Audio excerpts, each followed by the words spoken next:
envanecerse él o ponerse soberbio por lo mucho que sabía o por las muchas visiones que había recibido de parte de Dios.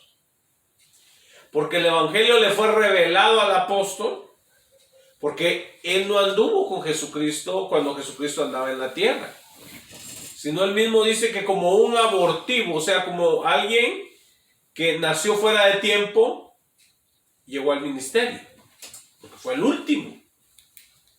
Y dijo, yo soy el más pequeño y no merezco ser llamado apóstol porque perseguía a la iglesia. Entonces, mis amados hermanos, las enfermedades pueden venir por diferentes razones. Y él tenía eso para que él no se enorgulleciera. Entonces, si es un trato correctivo de parte de Dios, aunque tú ores, la enfermedad no se va a ir. Puede orar el predicador o el evangelista más ungido del mundo y no se va a ir. No se va a ir. Y hay personas que están en desobediencia y tienen juicios correctivos de Dios en su vida y llaman al pastor. Contaba la historia de una hermana, que esta hermana quería casarse con un inconverso. Y el pastor le dijo, no los puedo casar, porque son un yugo desigual y la Biblia dice que no puede casarse un creyente con un incrédulo. Y el pastor no puede casarlos. El incrédulo tiene que convertirse a Cristo, nacer de nuevo para poder ser pueblo de Dios y poderse casar. Pero ella se enojó y dijo, no, pues yo me voy de esta iglesia y se fue. Bueno, tenían una criatura. Y esta criatura nació enfermiza. Y le hacían una cosa y le hacían otra y no se mejoraba el bebé. Hasta que ella se acordó del pastor, que había sido su pastor. Y ya fue y le dijo, pastor, venga que yo quiero que usted ore por mi hija que está enferma. Y el pastor, usted sabe que uno es conmovido, uno como mira las cosas, se mueve a compasión. Dice, no, pues, aunque la hermana no está en la iglesia, se fue hace mucho tiempo en rebeldía, pero pobrecita la criatura, hay que orar por ella. Y entonces fue el hermano a orar por la criatura. Y cuando estaba en la casa y estaba a punto de orar por la criatura, Dios le dijo, detente, no lo hagas. Tú no puedes bendecir lo que yo he maldecido. Y eso se debe a la desobediencia. Hay personas que están bajo trato de Dios. Puede venir cualquiera y orar por ellos y declararlos sanos y decir, yo te declaro sano en el nombre de Jesús, ¿verdad? Es muy clásico hoy en día. Y el enfermo sigue enfermo, aunque lo haya declarado sano. Confesión positiva. Entonces, es que, amados hermanos, no entiende uno que Dios tiene procesos. En Dios hay procesos y hay gente que está bajo juicio temporal de parte de Él para no ser condenado con el mundo, como lo vamos a ver ahorita. Entonces, hay algunos que están enfermos, pero es por tratos correctivos. Hay gente que va a parar en los hospitales por tratos correctivos de parte de Dios. Y quizá la corrección que necesita es una corrección sencilla, la enfermedad va a ser sencilla. Otros ya Dios les ha hablado de manera sencilla, no hacen caso, el tratamiento es más duro. Algunos los va a llevar a la orilla de la muerte. ¿Ve usted? Para que entiendan. Y fíjese. Y dice, e incluso, dice la parte final del verso 30, varios han muerto, es esta versión. En la Reina Valera dice duerme, pero se refiere para el creyente el dormir, o sea, el morir es dormir porque es temporal. El creyente va a resucitar a la vida eterna. Gloria a Dios. Pero para el incrédulo es condenación eterna. Pero para el creyente es temporal. Entonces dice que dice, e incluso varios han muerto. O sea, Dios lo trata a uno a través de diferentes procesos. Pero cuando uno no hace caso, entonces Dios actúa por misericordia, con mano dura, y lo corta. Y lo corta. Entonces, tiene que tener uno mucho cuidado con eso. En primera de Juan 5:16 dice que hay pecados que son de muerte. ¿Qué quiere decir eso? Que llega el punto en que ese pecado ya queda clasificado como pecado de muerte. Pero no de muerte espiritual, es de muerte física. Dios te va a quitar la vida si no arreglas tu caminar. Una vez, un hombre supuestamente cristiano pasó a que oraran por él, junto con su mujer. Y el Señor le habló a él y le dijo, ¿sabes qué? Ya te he hablado. No le pegues a tu mujer. Si le sigues pegando, yo te voy a cortar de la tierra. El hombre se quedó hasta con los ojos cuadrados, ¿verdad? Porque Dios le habla a uno. Y le habla. Y le vuelve a hablar. Pero si no hace caso, te va a cortar. Yo, mis amados hermanos, lo he visto muy de cerca esto.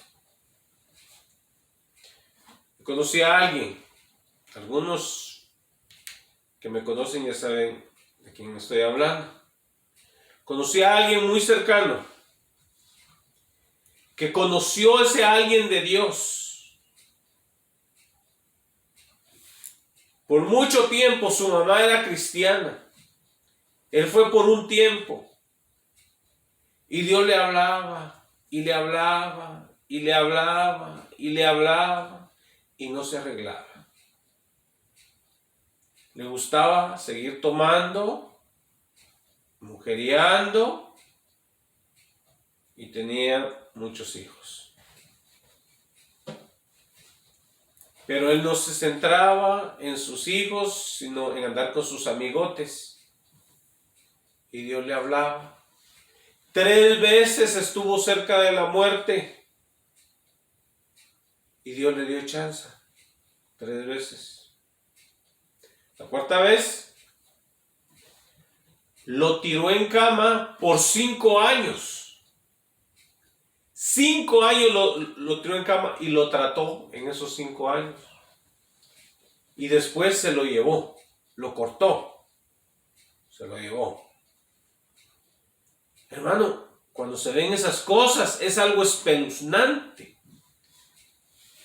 O sea, y hay gente en este tiempo que todavía sigue provocando a Dios.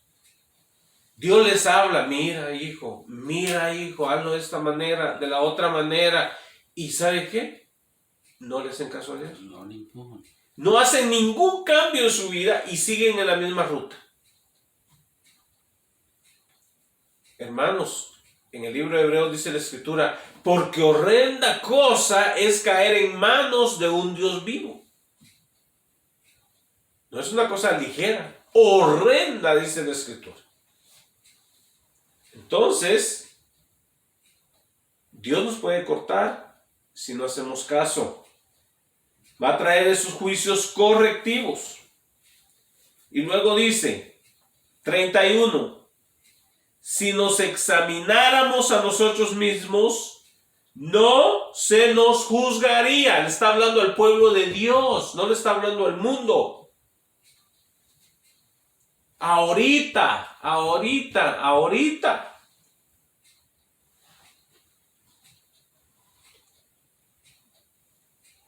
Dice la Escritura. Cuando tienes tú un problema con alguien, dice, arréglate antes de llegar ante el juez. Arréglate antes. Porque si no, va a venir juicio. Y aquí cabalmente dice, si nos examináramos a nosotros mismos, no se nos juzgaría. Dios no te juzgaría a ti. Porque tú te estás juzgando a ti mismo y estás sacando la basura de tu vida. Tú estás anhelando vivir en santidad. Entonces el Señor está viendo eso. ¿Y sabes qué? El Señor está contento contigo. Si tú estás sacando toda la basurita que ves en tu vida, te estás deshaciendo de ella. Pero si te estás haciendo de la vista gorda y estás pensando que porque Dios está siendo paciente contigo, está probando lo que tú estás haciendo, yo te voy a decir que no. Nomás te está dando oportunidad de arrepentimiento. Entonces nosotros tenemos que arrepentirnos. Tenemos que pedirle perdón al Señor. Si hay cosas malas en nuestra vida, sacarlas, arrancarlas. Dice el 32, pero si nos juzga el Señor, Dios te va a juzgar y me va a juzgar aquí y ahora, no del otro lado, no, de este lado. Recuerda, estamos hablando de juicios correctivos porque los enfermos y los débiles y los muertitos están siendo ahorita, no después, ahorita.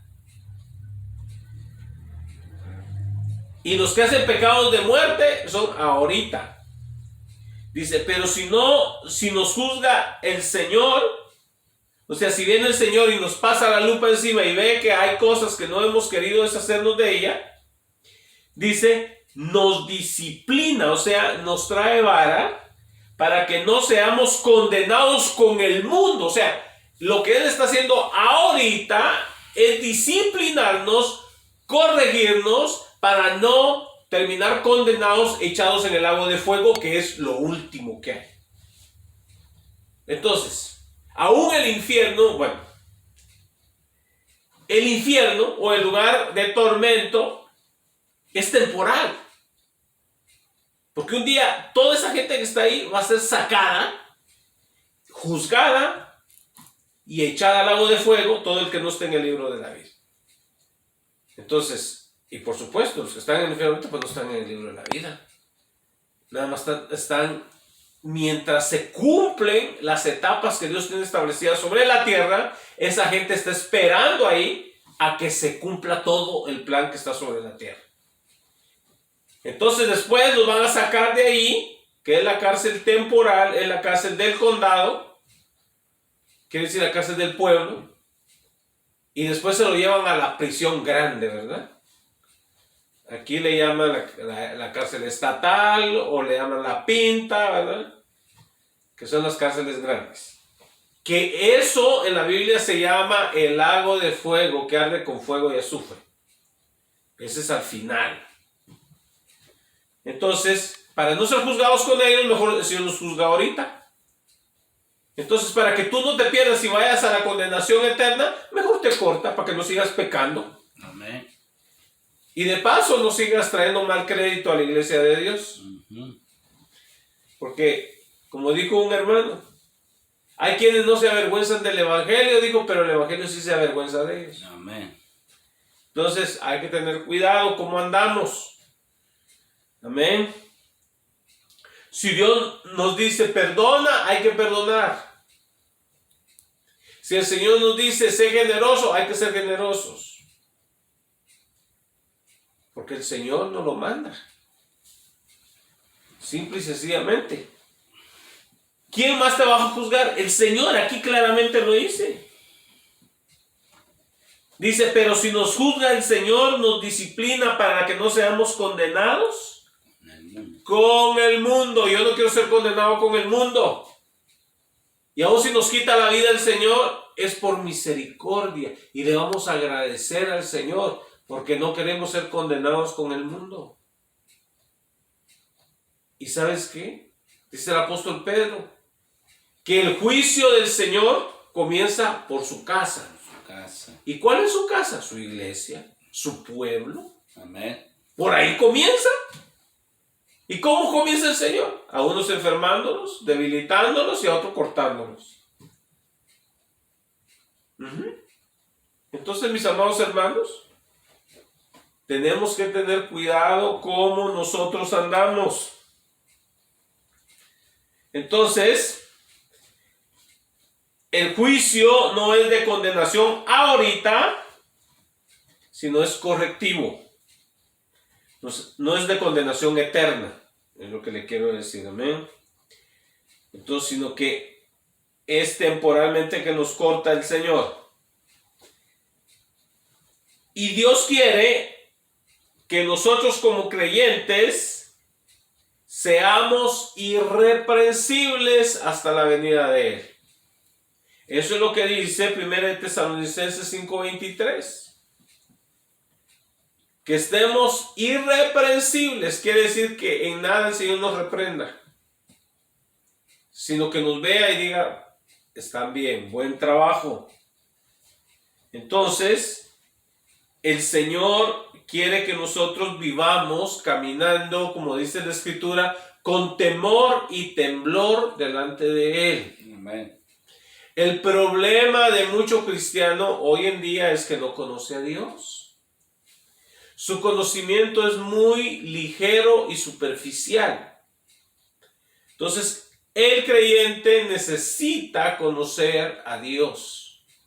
¿Y cómo tú vas a conocer quién Dios es? Únicamente lo vas a conocer a través de la Escritura. Cuando tú vas a ver lo que dice la palabra acerca de Dios. Número 1 en la Biblia dice que Dios es santo. Y es la única palabra que utiliza 3 veces en la Biblia, es santo, santo, santo. Isaías 6:1, ¿verdad? Isaías 6:1. Dice, es el Dios Todopoderoso. 3 veces santo. Y lo encuentras en Apocalipsis también, donde adoran al Señor y dicen, santo, santo, santo. Santo es el Señor. Entonces, si tú no entiendes que Dios es santo, ¿cómo tú vas a ser santo? Y si hay alguno que es nuevo en las cosas del Señor, la palabra santo no significa perfecto. Significa apartado para servir a Dios. Entonces, Dios quiere que tú seas santo, quieres que seas apartado para servirle solamente a Dios, no para servirte a ti mismo ni servirle al diablo, sino para servirle a Él, que Él sea glorificado en tu vida. Entonces, cuando tú entiendes que Dios es santo, vas a desear la santidad. Y yo te voy a decir una cosa, entre más busca uno de Dios, más falto se ve uno mismo. Más falla se ve uno en su vida. Más humilde uno y arrepentido es. No es soberbio. Cuando tú ves un cristiano que es soberbio, que se las puede todas, y que él, si ahorita Cristo viniera, que se basta con todo y zapatos, ese anda más perdido. O sea, ese no sabe ni por qué lado sale la bala del rifle. Entonces, porque anda en altivez, anda en soberbia, pero el que conoce a Dios va a andar con temor y temblor. El principio de la sabiduría es el temor a Jehová. Entonces, si no anda con temor y temblor, le va a hablar a la demás gente abusivamente, va a ser un irrespetuoso, va a ser un egoísta, piensa que es el centro del universo, que solo él importa y que si no lo atienden a él, que el mundo se va a perder. Ese es es un cristiano que no conoce a Dios. El que conoce a Dios va a caminar humildemente. Le va a hablar a la gente con respeto, como que si Cristo estuviera enfrente de él o de ella. Entonces, así es como debemos de caminar, porque ¿sabes qué? Sí está, nomás que tú no lo miras, pero él ahí está enfrente, siendo testigo tuyo. Ahí está, justo enfrente de ti, viendo cómo tú le hablas a las demás personas. Y te va a traer a cuentas, te va a juzgar. Entonces caminemos en humildad, en santidad. Cada vez que te acercas a Dios y ves cuán santo Dios es, cuán puro, cuán bueno, y también cuán poderoso Él es, que si Él quiere, mira, así, en una milésima de segundo tú caes muerto. Porque dice la Biblia que en Él vivimos y nos movemos y en Él tenemos nuestro ser. O sea, si Él quiere, dejas de existir inmediatamente. Pero a Él le ha placido tenerte vivo o viva. Entonces, porque si tú estás respirando es porque Él ha dicho que tú vivas. Entonces, dale gracias a Dios. Tu vida tiene propósito. Él tiene un propósito para tu vida, porque tú estás respirando. Él te quiere vivo, Él te quiere viva si eres mujer. Entonces, glorifica a Dios, dile gracias Señor. Yo todos los días, y Dios lo sabe, todas las mañanas le digo que me levanto y digo, Señor, gracias Señor, porque amanecí con vida. Gracias por la salvación de mi alma y el perdón de mis pecados. Porque realmente es por su misericordia, hermanos. Por su misericordia, y debemos de ser agradecidos con Dios, no ser gente ingrata. Gloria sea el nombre del Señor. Y amados hermanos, en esta vida, escúchame cristiano, en esta vida en la cual estamos viviendo sobre este planeta, tú estás definiendo quién vas a ser por la eternidad. Y estoy hablando de posición. En la palabra del Señor, el Señor habló acerca de algunos que daban fruto al 30, al 60 y al 100. Cada uno de nosotros vamos a decidir qué posición vamos a tener por la eternidad por el servicio dado al Señor. Entonces, si tú le estás sirviendo al Señor, déjate guiar por el Espíritu Santo. Fíjate, escuché el testimonio de que un hombre que es médico, Dios le llamó a servir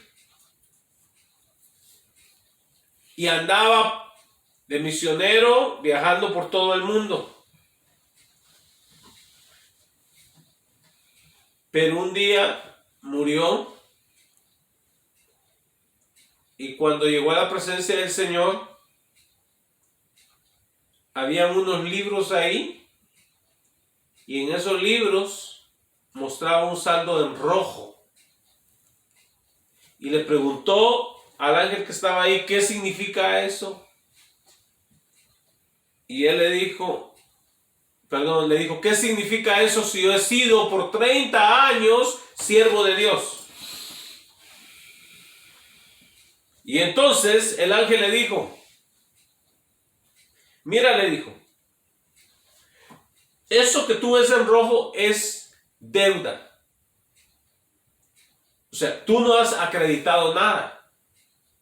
Y mis 30 años, todo lo que tú has hecho en esos 30 años, lo has hecho en tu carne, no en el poder del Espíritu Santo de Dios. Porque tú has hecho lo que tú has pensado en tu mente que debías de hacer, pero nunca le pediste guianza al Espíritu de Dios. Nunca le preguntaste, Espíritu Santo, ¿qué quieres hacer? ¿A dónde quieres que vaya? ¿Dónde quieres que predique? No, tú nada más has ido y has hecho las cosas. Y después ese hombre, ni siquiera, amado hermano, se comía un plátano si no era la voluntad de Dios. O sea, ¿cuántos de nosotros creyentes, y ahora le hablo a ministros también, ¿verdad?, tomamos decisiones y no le consultamos a Dios? Y no le decimos, Señor, ¿qué quieres que yo haga? ¿A quién quieres que visite? ¿Dónde quieres tu iglesia? ¿A dónde quieres que vaya y predique? No. Muchos ministros, yo aquí me pongo. A mí me gusta este lugar. ¿Y le has preguntado al Espíritu Santo? Porque lo único que va a valer es lo que has hecho para Dios en el Espíritu. En la fuerza de la carne, lo demás, eso no vale. Tienes que pedirle, Señor, la guianza. ¿Quieres que te anoten en el cielo? Mira. Porque vamos a ver aquí que todos compareceremos ante el tribunal de Cristo. Segunda de Corintios 5:10.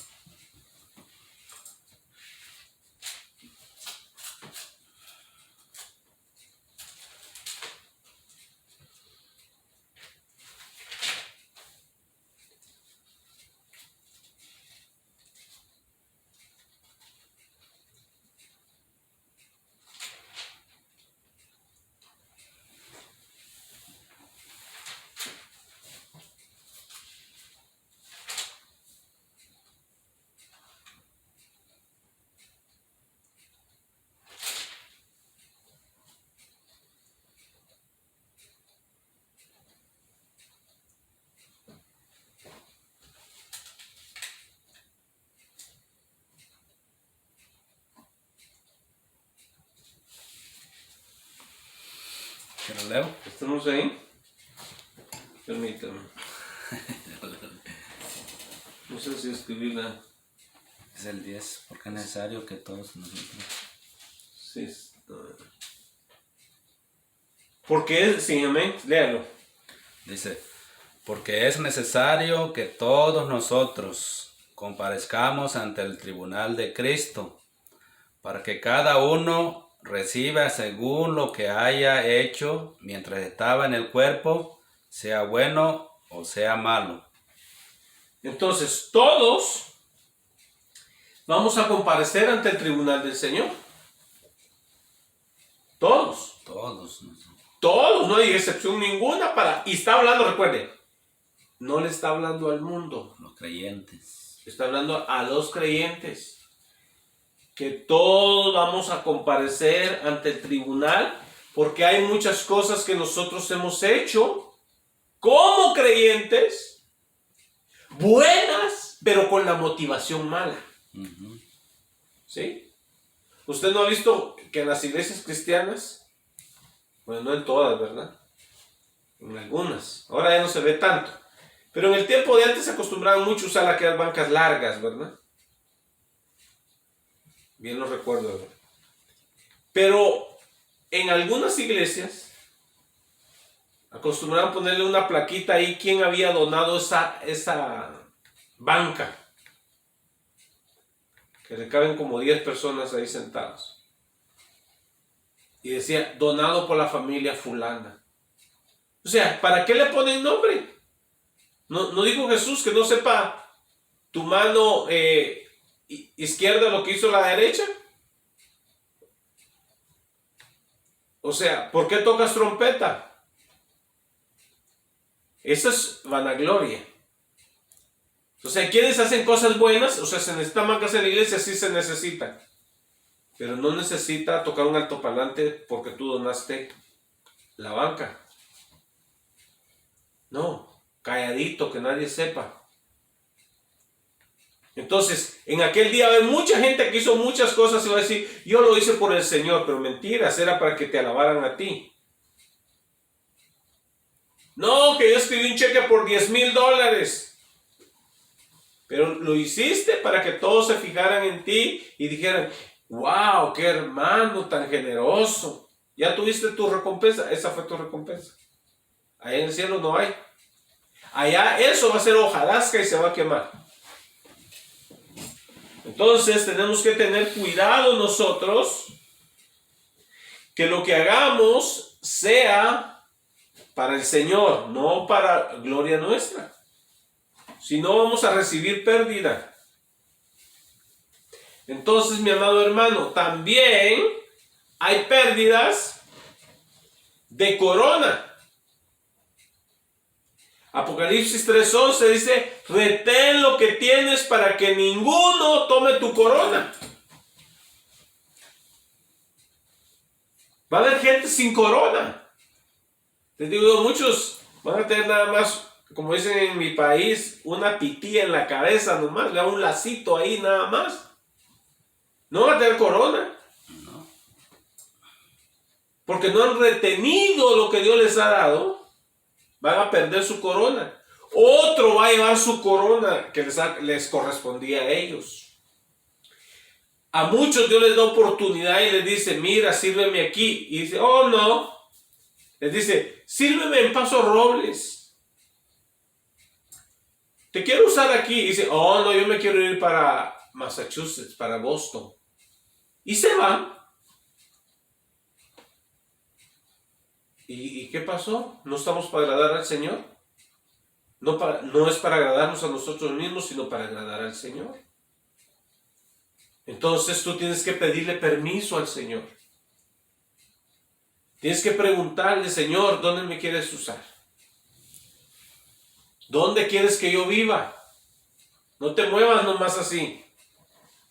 Si Dios te quiere usar aquí, aquí quédate. Pregúntale. Entonces, si no, otro va a tomar tu corona. Los ministerios tienen corona. Tú no lo quieres, otro va a venir y se va a llevar tu corona. Hay gente que no le dice, hermano, mire que necesito que usted me ayude aquí. Oh, no, hermano, háblale a otro. ¿Y sabe qué? Otro se lleva su corona. Así es. Pero hay muchos que tienen la vista hasta donde les llega la nariz. Son miopes. Tienen miopía espiritual. Todavía cargan los ojos puestos en las cosas materiales, en las riquezas de este mundo. Y no dicen, yo le quiero servir al Señor cuanto pueda. Un ejemplo de ello, mis amados hermanos, es el apóstol Pablo. El apóstol Pablo trabajó incansablemente y él mismo lo dijo. Aunque he sido el más pequeño, dijo, y el último de los apóstoles, pero he trabajado más que ellos al Señor. Recorrió el imperio romano por todos lados.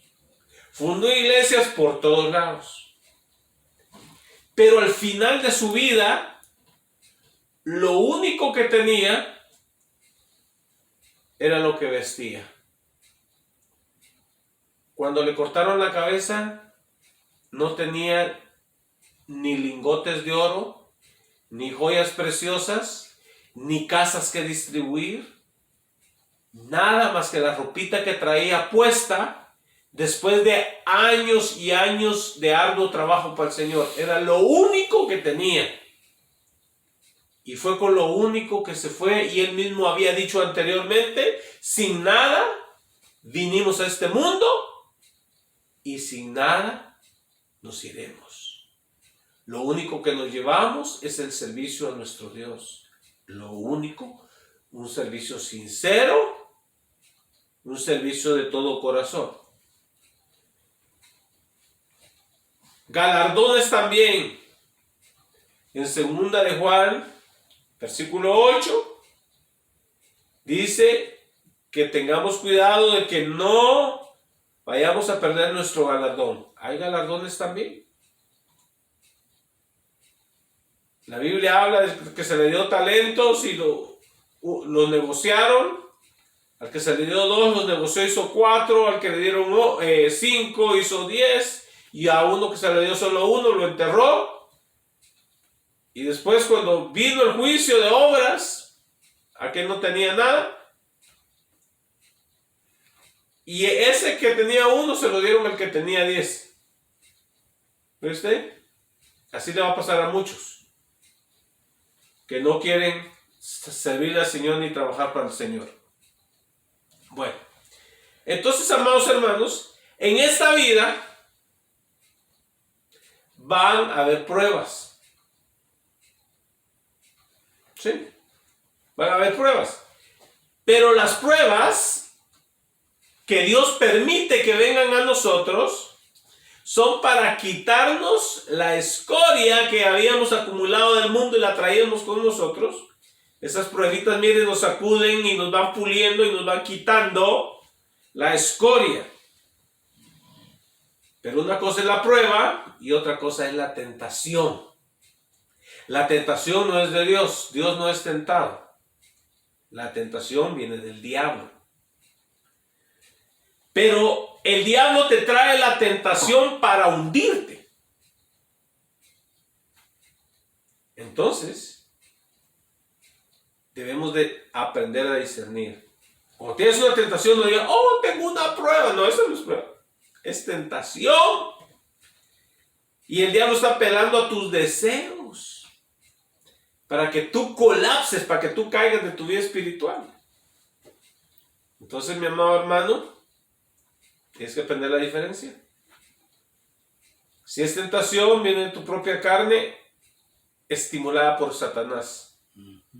Porque a nadie más le interesa que tú caigas más que el diablo. Él quiere verte hundido. Pero Dios quiere que tú te consagres para Él. ¿Qué dice Romanos 8:1? Porque ninguna condenación hay para los que están en Cristo Jesús, Señor nuestro, los cuales no andan conforme a la carne, sino conforme al Espíritu. Entonces, el que va a andar agradando a Dios va a andar conforme al Espíritu. Y no va a estar expuesto a la condenación eterna. Ni va a estar expuesto a los juicios temporales tampoco. Pero es porque andamos guiados por el Espíritu Santo. Y evidentes son los frutos del Espíritu. Entonces, amado hermano, Dios quiere que andemos como espirituales. Amén. Ese es el deseo del Señor. No que andemos agradando a los deseos de la carne. Hay mucho creyente que anda agradando a los deseos de la carne. Hace lo que a la carne le gusta y lo excusa de diferentes maneras. Pero ¿sabes qué? Dios no te excusa eso. Dios traerá a juicio todas tus obras, buenas o malas. Dios las traerá a juicio. Entonces, amado hermano, hay que vivir con temor y temblor. Y sabe usted que Cristo viene ya pronto. El Señor viene por su iglesia. No viene por una iglesia que anda con el pecado hasta el pescuezo. No. Viene por una iglesia sin mancha y sin arruga. Él viene por la novia. ¿Quién es la novia? Todo el que está preparado. Si tú preguntas, ¿quién es la novia? Respuesta, todo el que está preparado, esperando su venida. Y dice, y aquel que espera su venida, dice, se purifica. ¿Te estás purificando? ¿O no te importa? Tenemos que purificarnos en Cristo Jesús. Santificarnos. ¿Y qué dice Apocalipsis? El que es santo, santifíquese más cada día. Y el que es inmundo, que siga siendo inmundo todavía. Al cabo ya va para la condenación, ¿verdad? Pero nosotros los hijos de Dios tenemos que desear lo que Dios desea, la santificación de nuestras vidas. Amén. Así que mi amado hermano, tú que has nacido de nuevo, recuerda, tú tienes un alma que esa alma no ha nacido de nuevo. Tu espíritu ha nacido de nuevo, pues no tu alma. Tu alma necesita ser renovada. Debemos de caminar en la luz de la palabra. Que decía David en el Salmo 119, versículo 105, lámpara es a mis pies tu palabra y lumbrera a mi camino. La lumbrera es la luz a tu camino y al mío. Bueno, mis amados hermanos, ha sido un gusto haber estado con ustedes. Amén, que la paz de Jesucristo nos inunde y vamos a orar y a dar gracias al Señor. También una oración en México por mi hermano Alberto. Amén. Le pegó el COVID, que queremos para que el Señor le dé sana. Amén. Pues vamos a orar para que el Señor lo ayude, ¿verdad? Amén.